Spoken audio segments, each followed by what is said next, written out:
이번 강의에서는 국가 상징이 어떻게 근대적인 제도에 도입되고 활용되었는지를 말씀드리겠습니다. 1880년대에 제정되기 시작한 국가 상징은 10년 정도 지난 1890년대를 거쳐서 대한제국기인 1900년경에 이르러 그 제도가 확충되고 정비가 됩니다.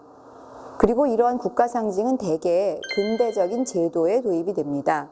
대표적인 것으로 우표나 화폐나 또 여기 다는 훈장, 그리고 문관과 무관의 서구식 복식 등에 활용된 것을 볼 수가 있습니다. 먼저 우정제도에 활용된 우표에 대해서 말씀드리겠습니다. 우표는 잘 아시듯이 1884년에 우정총국을 설치하면서 근대적인 우정제도 도입과 함께 시작됩니다.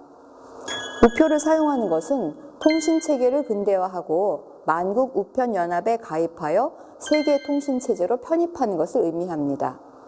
그런데 이 우표에 국가 정체성을 드러난 도안들을 삽입하게 됩니다.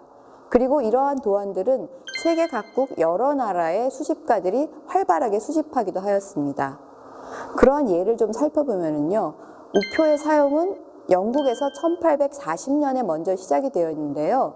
거기에는 그 당시에 왕이었던 빅토리아 여왕의 이런 상반신을 그린 우표를 그리게 되었습니다. 아시듯이 당시에 영국은 제국으로서 전 세계에 굉장히 많은 나라들을 다스리고 있었죠. 그 우표들이 그 나라들에 보내지면서 빅토리아 여왕의 초상이 그 세계적인 제국 국가의 표상으로 상징하게 되는 것입니다. 또 1850년대에 우표를 도입하게 된 중국의 경우에는 당시의 황제의 상징이었던 용을 우표에 그려 넣었습니다. 일본의 경우에도 처음에는 용을 그려 넣었다가 1870년대가 되면서 천황과의 상징인 국화 문장을 넣은 우표를 발행하게 됩니다. 우표에는 태극기와 오얏꽃, 매, 통천관 등 국가와 황제의 상징을 뜻하는 이미지를 사용하였습니다. 이처럼 국가 이미지를 우표라는 매체를 통해 일반에 확산시키는 효과를 가져올 수가 있습니다. 1894년에 발행한 태극 우표라는 것을 보면요, 그 가운데 이처럼 태극기의 모양이 그대로 들어있는 것을 확인할 수가 있습니다.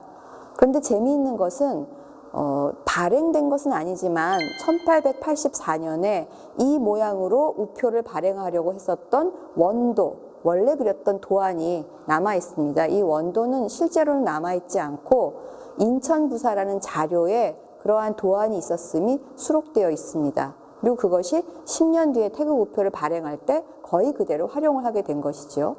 그런데 이 우표가 어떤 식으로 국가 이미지를 다른 곳에 드러내게 되었는가를 살펴보면 우표는 봉투에다가 붙여서 여기에서 먼 곳으로 보내는 것이죠. 그래서 우리나라에서 발행해서 외국으로 보내진 그런 우편 봉투에 우표가 찍혀있는 예들을 살펴볼 수가 있는데요.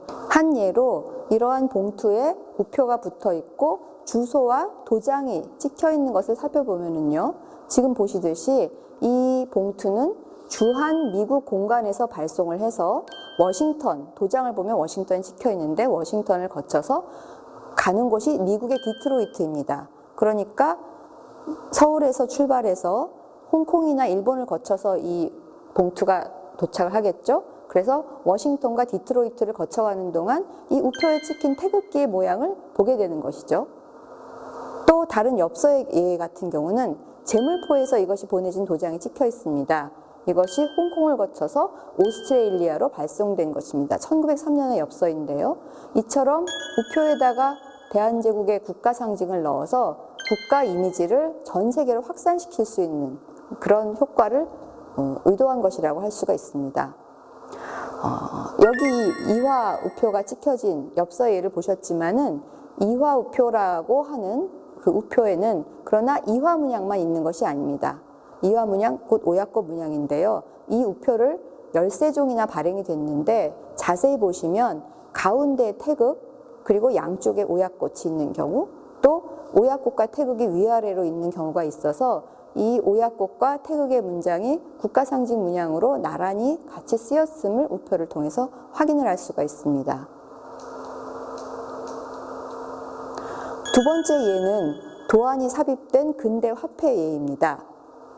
화폐의 독자적인 발행은 경제적인 주권을 표방한다고 할 수 있습니다. 당시의 전 세계에서는 무역에서 멕시코의 은화나 러시아의 루브라 등이 통용이 되었는데요. 이처럼 화폐의 문양을 넣는 것은 사실 서구적인 방식입니다. 우표에 의해서처럼 국왕이나 국가를 표상하는 상징을 넣어서 만들었던 것입니다. 그리고 1892년에 단양 은화를 발행하면서 가운데 문장에 오약꽃 문장을 넣고요.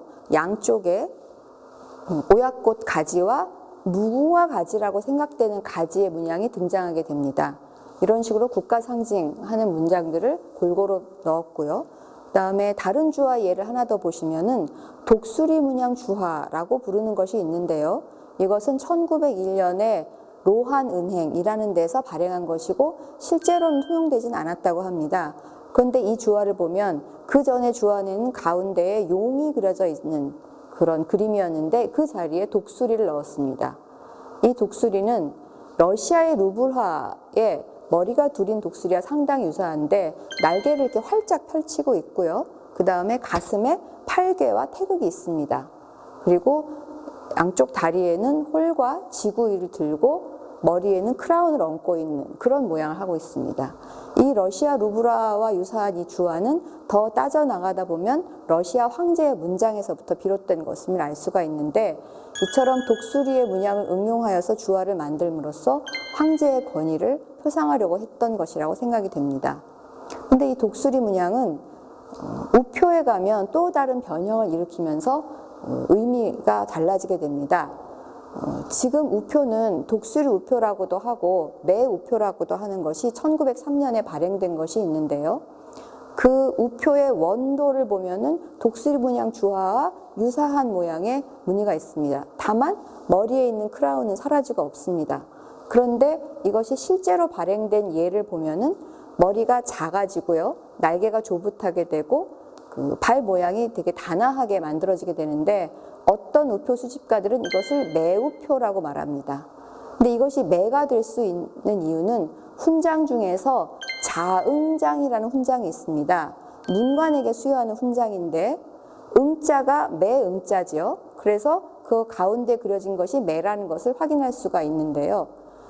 이처럼 매라는 상징을 사용했던 것입니다. 그래서 1903년에 실제로 발행했던 우표에는 매가 그려지게 되고 서구에서 만들어졌던 독수리의 모양이 우리나라의 전통적으로 강한 새로 알려진 매로 바뀌어가는 과정을 살펴볼 수가 있습니다. 세 번째 예로는 훈장의 수여와 착용에 대해서 말씀드리겠습니다. 1900년에는 우리나라에서 훈장 제도를 도입합니다. 훈장은 나라에 공문이 있는 사람들에게 수여한 것으로 주로 외교관이나 문무관에게 내렸습니다. 이런 훈장에 태극, 오약꽃, 무궁화, 매 등의 상징이 표현되었습니다. 훈장의 종류는 지금 보시듯이 금척 대훈장, 서성 대훈장, 이화 대훈장, 그리고 태극장, 팔괘장, 자응장 등이 있었는데요. 훈장 제도를 설명한 훈장 조례에 이러한 문양을 채택한 의미가 나와 있습니다. 좀 살펴보시면요. 옛날 태조 고황제가 아직 왕위에 오르기 전에 꿈에서 금척을 얻었는데 나라를 세워 왕통을 전하게 된 것이 실로 여기에서 시작되었으므로 천하를 마름질해서 다스린다는 뜻을 취한 것이다. 그래서 가장 높은 대훈장의 이름을 금척이라고 하였습니다. 훈장을 보시면 가운데 태극이 있고 사방으로 뻗어나가는 금척의 그림이 활용된 것을 알 수가 있습니다. 그리고 두 번째로는 이화대훈장인데요. 설명을 보시면 그 다음을 이화대훈장이라 하였으니 이는 나라 문장에서 취한 것이다고 합니다. 훈장들을 보면 가운데에는 태극이 공통적으로 있고 빙 둘러서 이화꽃이 있습니다. 그것을 두 번째 중요한 훈장에 이름을 붙인 것이고요. 그리고 그 다음은 태극장인데요. 그 다음 문관의 훈장은 태극장이라고 하여서 태극장은 8등급으로 나누고 있습니다. 그 공문에 따라서 차례대로 수여를 하는 것인데 태극장에 대해서는 이것은 나라의 표식, 국표에서 취한 것이다 라고 설명하고 있습니다.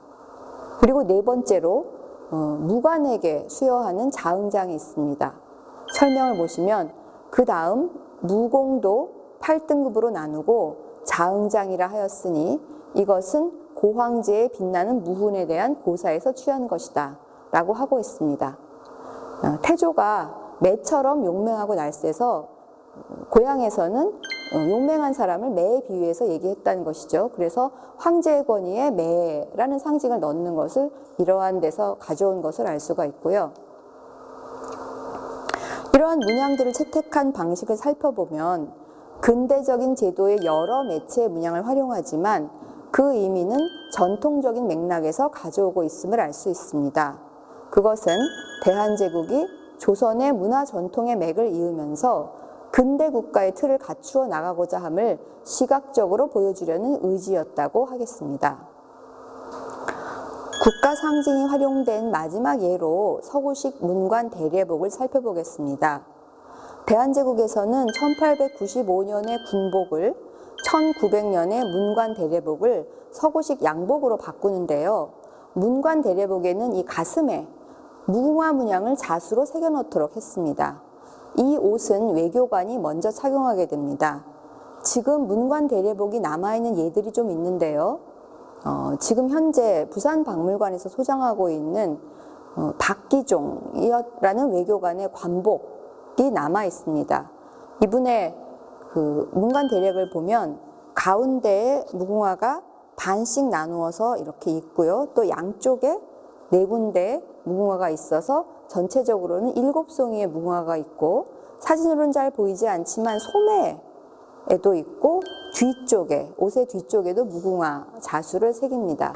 그리고 프랑스에서 활동했었던 공사 이범진이 파리에서 촬영한 그런 사진을 보면은 역시 가슴에 무궁화 문양이 자수로 새겨진 그러한 대례복을 입고 있습니다. 이러한 대례복을 입고 외교관이니까요. 러시아 황제의 대관식에도 참여하고 또 각국 공사의 만찬이나 이런 데 참여하게 되고 외국의 수장을 만나는 일도 참여하게 됩니다. 그런데 이러한 무궁화를 왜 채택하게 됐을까라는 것은 사실 설명은 없습니다. 이제 무궁화에 관한 문헌들을 살펴보면 신라 때부터 우리나라를 근화향이라고 해서 무궁화 나라라는 인식이 계속 있었던 것을 알 수가 있습니다. 그런데 아시듯이 무궁화가 그림으로 그려지거나 문양으로 표현된 예는 사실 없거든요. 그런데 아마 이런 국토를 상징하는 무궁화를 하나의 국가 상징으로 받아들여서 문관 대례복에 먼저 활용하고 그것을 외교관들이 입게 한 그런 방식을 활용했다고 할 수 있습니다. 또 앞서 보셨듯이 훈장에도 무궁화가 채택되어 있었습니다. 태극기와 태극 문양, 왕실 상징인 오약꽃 문양, 국토의 상징인 무궁화 등은 이처럼 우표, 화폐, 훈장, 서국식 복식 등 여러 근대적인 제도에 도입되어 활용되었습니다. 이처럼 여러 매체에 반복 사용된 이러한 문양들은 국민들과 외국인들에게 대한제국의 국가 상징을 인식시키는 데 중요한 역할을 했다고 할 수 있습니다. 이것으로 국가 상징의 활용에 관한 강의를 마치겠습니다.